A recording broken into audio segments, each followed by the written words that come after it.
a blessing. What a blessing to be here. I know these honorees, Jerry, Gary, Peyton, your dad, Doug, and Edward. I know what it means to you guys because I definitely know what it means to me. When I got the call from Coach Blackburn, I can't tell you what it meant. Renee saw me get the phone call, and I was sitting on the couch, and she said, what's wrong? I said, I just got one of the greatest phone calls I've ever had in my life. When you grow up in Brownwood, Texas, there's something special.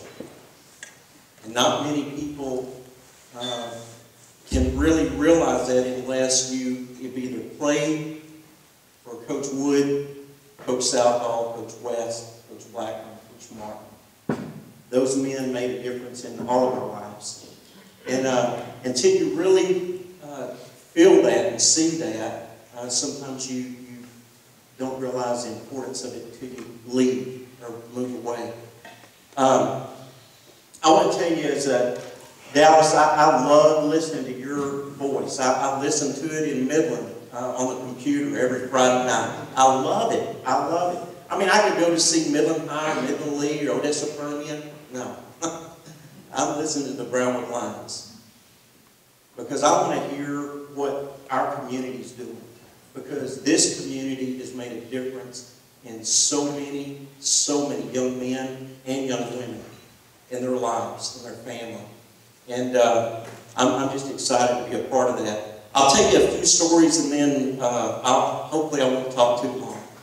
Sometimes when they say I have a mic in my hand, it gets long-winded, so hopefully that won't happen. I remember when I was a sophomore coming to the on varsity. We were, in fact, I wasn't on varsity at that time. It was JV, and we were scrimmaging. I guess we were being the dummies for the scout team for the varsity. Well, Gary, of course, he was playing fullback, and I was playing in the secondary, deacon halfback. And I came up, and I was going to hit him. I mean, tackle him so hard, he ran right over me. Right over me. Coach Woods looked at me and he said, Ratliff, you need to get on offense. You're going to get killed on defense. So that, from there on, I played nothing but offense. Nothing but offense, and I was thankful for that. Growing up with Gary and Jerry, us playing on the same team and having some great memories. I can't tell you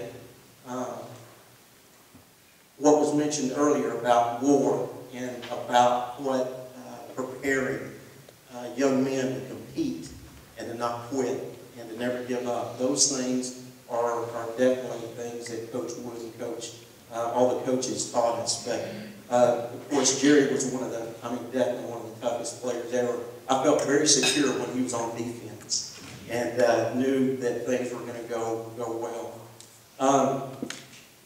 Peyton, your dad, he was an encourager to me in high school, and Sam Harrell and several other guys. We would go out and work out at his gym, and he taught us and coached us and he encouraged us, and he was a great man. And I know you're proud of him. Edward, I remember in 1967, David Wallace was my hero. And Billy Seeley, James Bunnell, David Smith, Jimmy Piper, David Henley, Cy Southall, Shay Southall. There were Jan Brown, Squirt Thompson, Kenny Ephraim. I mean, I can name people just like that. And I want to tell you, growing up in this community, it meant something. I remember going, just like you did, Jerry, walking into the old Brownwood Lions Stadium. I remember those fall days, and you could smell that fresh cut grass, and you could hear the fight song. I remember wearing jeans and t-shirts, and I would play football behind the end zone. And my mom, after the game, she would nearly kill me because my shirt, the neck was pulled completely out. We were playing football, green grass stains all on my knees. But those are memories that I'm just telling you, I remember like it was yesterday. Jerry Sims lived right down the street from us. I remember my dad would take me to nearly every practice to watch guys work out. Coach Woods and all the coaches were there, and it was just a great opportunity to see great memories. And guys that I played with. I got to play with 4 other guys later on at Abilene Christian. Gary Moore, who is now deceased, but Gary and Dean Lowe, Don Wright, guys that were great players and great teammates when I graduated from high school and went on to college. I'll tell you some stories. 3 examples that meant something to me. The first thing that I think Coach Wood really taught me was this, and it's a life motto. And he said, you'll either get better or you'll get worse. You'll never stay the same. And that's the way it is in life. That's the way it is in business. That's the way it is in family life. That's the way it is in everything that we do. Either we're going to get better or we're going to get worse. We're never going to stay the same. So that means there's only one choice. You better continue to try to achieve and try to better yourself in every aspect. The second thing that he taught me and taught us is to believe in each other. And you've heard it. The coaches have to believe in themselves. The team has to believe in each other. The coach has to believe in the player has to believe in the coach. You know, and so the second life motto is to believe. Believe in yourself. Believe in the people that are around you. Just like Lawrence was saying. Believe in the coaches. That they put you in a position for a reason. Not for you to become an assistant coach and make decisions. You know, and those are some huge lessons. And that's in anything. That's in family and in business and all the way across the board. I remember when I was a sophomore and the first varsity game that I played in, the JV was supposed to play on Saturday morning, and it just so happened that I was playing on JV. When Coach Blackman comes in, Coach Wood walks by and he said, Ratliff, are you going with us? I mean, the bus is loading. And I have pink corduroy pants on, no socks, blue and white Adidas tennis shoes, and they throw me one of those Brownwood line jackets that these guys were wearing, and it was about 4 sizes too big because I was 5'1" and weighed 126 pounds. I haven't grown much this way, but I've gained some, I promise you. But I remember going to that game we were playing Weatherford. Gary scored 3 touchdowns. And it was interesting. Gary scored 3 touchdowns, so I got to go in towards the end of the 4th quarter. And it was the first time that I touched the ball. And many people talk about being short, but let me tell you, that was my greatest asset. Because they couldn't see me. I'm not kidding. I was a little helmet and shoes out there. And the first time I touched the ball, I ran 26 yards, and of course I got tackled from behind. But the second time I ended up touching it, I went 51 yards for a touchdown. And Dallas Houston said, Ratliff looks like he's fixing to tear down the goalpost. You know, I was going crazy. I thought that was a great thing. But what was interesting is that the second game, or the second game that really meant a lot to me was the game against Iowa Park, our junior year. And that was a game that we were playing for the district championship. It rained 6 inches. I remember Coach Wood and Coach Southall, all of them were trying to find ways that Dean Lowe could hold on to the ball. And I don't know if you guys remember, but he was thinking about with Dr. Cuthbert to get surgical gloves and cut off little tacks and do anything he could to try to hold the ball. Because it was unbelievable. We were playing at the new stadium. It was muddy. It was horrible. Well, when we started to drive in, Coach Wood had a great, and I shared this on the radio, but he had something that was different than most. He tried to get every edge there was. every edge. And so all these teams would come in on their yellow dogs or their old school buses. You guys remember? Not us. We walked on a brand new charter bus and we drove 2 miles from the field house, same field house that you guys are close to, or in, right to the stadium. And we got out, and I mean, all of a sudden, those visiting players were looking like, "You got to be kidding me." Well, we got out, we had our uniforms on, we played 6 inches of mud, literally. And after the first half, this is what amazed me.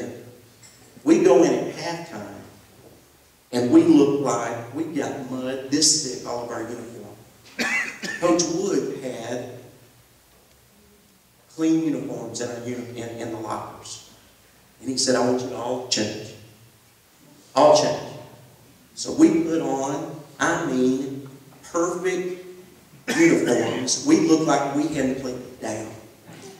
And we walk out of the locker room, and we look like we are ready and fresh. And I mean, we are excited. And Iowa Park walks out, and they look like a wet puppy dog. I mean, their old uniforms, so much mud was on them. We were quicker, we were faster, we felt better. It taught me something. It taught me that you got to prepare. You got to prepare, and you got to think ahead. You've got to prepare and think ahead and be ready for all circumstances. The last game of my senior year, that has been mentioned, but I want to tell you, it taught a great lesson to me that day. It was this. Because we played in Waco, it had been raining, we didn't have the right shoes, literally. And I'll tell you, the coaches in his book, he'll tell you.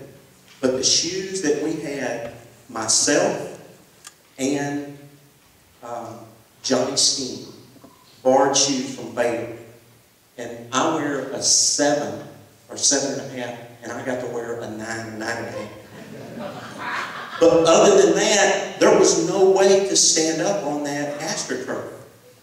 Well, we ended up, and I'm not going to say that's what beat us, but I guarantee if Jerry Lloyd would have played on a dry field with cleats, there is no way that they could have ended up beating us. They beat us by 2 first downs. The last life motto, or the next one, is this: that mistakes matter. Mistakes matter. Everybody makes mistakes. But we've got to be people who hold up to it. We're accountable. We're accountable. The next life motto he taught was about team. That team matters, not individuals. Team matters, not individuals. And then the last one is this: to never quit and never give up. Even, and there's been many games that Coach Woods, Coach West, Coach Southall, Coach Mark, Coach Wood, that they won games at the very end because they never quit and they never gave up. And those are lifelong lessons that I will hold on to for the rest of my life. Not just because of the coaches, but because we live in a community that supported us, loved us, and cared for us. I want to just tell you, I can't thank you enough. It's an honor for all of us. Thank you for being here. And I'm going to do one little thing, because it tells me who you are as a community to me and my teammates. I'm going to sing a song, because this is what you guys mean. There's a sweet, sweet spirit in this place, and I know that it's the spirit of love.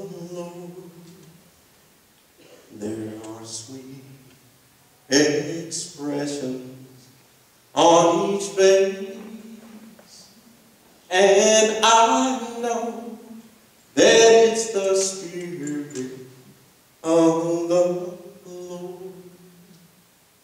Sweet Holy Spirit, sweet heavenly dove, stay right here with us, filling us with your love. And for these blessings, we lift our hearts in praise.